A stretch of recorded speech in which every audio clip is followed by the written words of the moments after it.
എല്ലാവർക്കും സ്വാഗതം. മിസ്റ്റർ ഔട്ട്റേജസിന്റെ മറ്റൊരു വീഡിയോക്ക് സ്വാഗതം. നമ്മളിന്ന് നിൽക്കുന്നത് പാലാവേൽ എന്ന ദേശത്താണ്, കാസർഗോഡ്. നമ്മളിന്ന് മനോഹരമായ ഒരു വീട് കാണാനാണ് വന്നിട്ടുള്ളത്. ഈ കാണുന്ന വിശാലമായ പ്ലോട്ടിൽ 2400 സ്ക്വയർ ഫീറ്റിൽ പണി തീർത്ത വളരെ ബ്രൈറ്റ് ആയിട്ടുള്ള ഒരു വീടിനെ പറ്റിയുള്ള വിശേഷങ്ങളായിട്ടാണ് നമ്മൾ വരുന്നത്. വരും നമുക്ക് വീഡിയോയുടെ വിഷ്വൽസിലേക്ക് കിടക്കാം.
ഹലോ, ഈ മനോഹരമായ വീടിന്റെ ഓണറാണ് നമ്മൾ കൂട്ടിയിരിക്കുന്നത്. നമുക്ക് പരിചയപ്പെടാം. ചേട്ടാ, പേര്? എന്റെ പേര് ജേക്കബ്.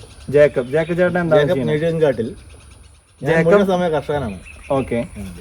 ഇപ്പൊ നമുക്കിവിടെ ചെറിയൊരു ഫാമൊക്കെ കാണാം. ഇത് എത്ര കാലമായി ഫാം തുടങ്ങിയിട്ട് 2010 തുടങ്ങിയ ഫാമാണ്. 2010 തുടങ്ങിയ ഫാം. അതായത് വീട് പണിയുന്നതിന് മുമ്പ് തന്നെ തുടങ്ങിയതാണ്. മുമ്പേ ഉള്ളതാണ് ഫാം. ശരി. പിന്നെ അത് 2010 ബ്രോയിലർ ഫാം ഉണ്ടായിരുന്നു, പിന്നെ മുട്ടക്കോഴിയുടെ ഫാം ഉണ്ടായിരുന്നു, പിന്നെ കാറ്റിൽ ഫാം, അങ്ങനെയുള്ള 3 ഫാമുകളുണ്ടായിരുന്നു.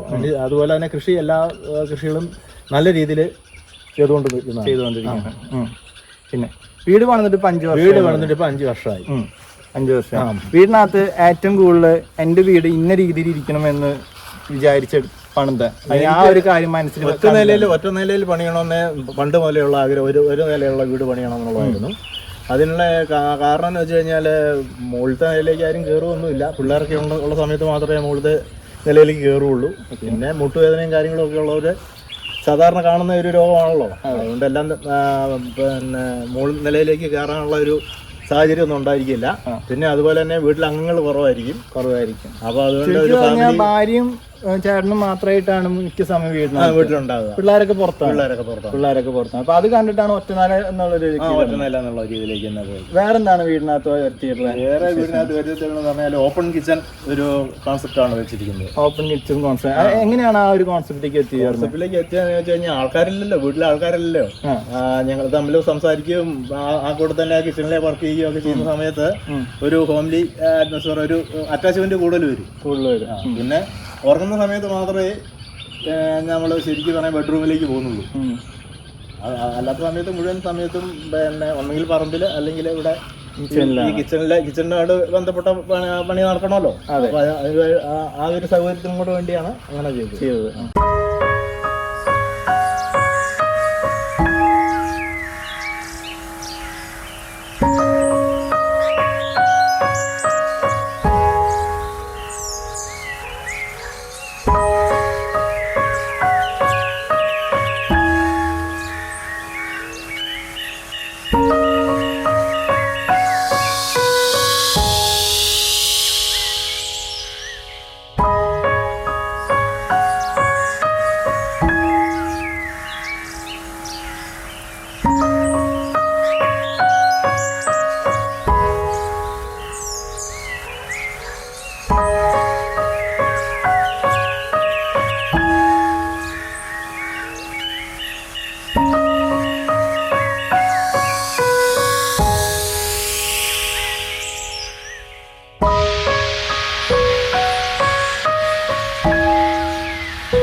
വീടിൻ്റെ ഉള്ളിലത്തെ കാഴ്ചകളിലേക്ക് സ്വാഗതം. നമ്മളൊന്ന് ഇരിക്കുന്നത് ഈ വീടിൻ്റെ ഫാമിലി ലിവിങ് സ്പേസിലാണ്.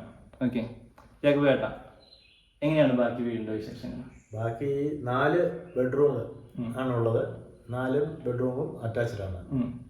പിന്നെ വേറെ പ്രത്യേകിച്ച് പറയാനുള്ള, എനിക്ക് ഫാമിലി സ്പേസിലാണ്, ഈ ഫാമിലി ലിവിങ്ങിലാണ് എനിക്ക് ഏറ്റവും കൂടുതൽ താല്പര്യമുള്ള സ്ഥലം ഇതാണ്. പിന്നെ പറയുകയാണെങ്കിൽ കൂടുതൽ ആർഭാടം ഒന്നും ചെയ്തിട്ടില്ല, സിമ്പിൾ ആയിട്ടുള്ള വർക്കുകൾ മാത്രം ചെയ്ത് ആണ് വീട് തീർത്തിരിക്കുന്നത്. ഫ്ലോറിങ് വരുന്നത് 4x2 ടൈൽസ് ആണ്. മുകളിൽ ഒരു മനോഹരമായ ഒരു ഓപ്പണിങ്ങും ഒരു ഗ്ലാസ് ഫിനിഷിങ്ങും കൊടുത്തിട്ടുണ്ട്. ഓക്കെ, ചേട്ടന് ഏറ്റവും കൂടുതൽ പ്രാധാന്യം കൊടുത്തുള്ള ഈ വീടിന്റെ ഫാമിലി ലിവിങ് ഏരിയാസിലേക്കാണ്. നമുക്ക് കാണാം, ഇത് ഒരു സെപ്പറേറ്റ് ആയിട്ട് ബാക്കി ഗസ്റ്റുകളിനെ മാറ്റി നിർത്തി പണിതെടുത്ത് തീർത്തിട്ടുള്ള ഒരു ഫാമിലി ലിവിങ് ഏരിയ തന്നെയാണ്. ഇത് പോരാതെ നമുക്ക് ഓപ്പൺ കിച്ചൺ സ്റ്റൈൽ വരുന്നുണ്ട്. അതും ഇവിടെ ഇരുന്നാലും കിച്ചണിനകത്തുള്ള ആൾക്കാർക്ക് വിസിബിലിറ്റി കിട്ടുന്ന പോലെയും കമ്മ്യൂണിക്കേഷൻ ചെയ്യാൻ പറ്റുന്ന പോലെയാണ് പണി തീർത്തിട്ടുള്ളത്. ഡൈനിങ് ഏരിയ ആണെങ്കിലും ഇതിന് നേരെ അപ്പുറത്തന്നെയാണ് വന്നിട്ടുള്ളത്. അതും ഇവിടെ നിന്ന് ഇരുന്നിരുന്ന് ഞാൻ വ്യൂ കിട്ടുന്നതായിരിക്കും അതിൻ്റെ.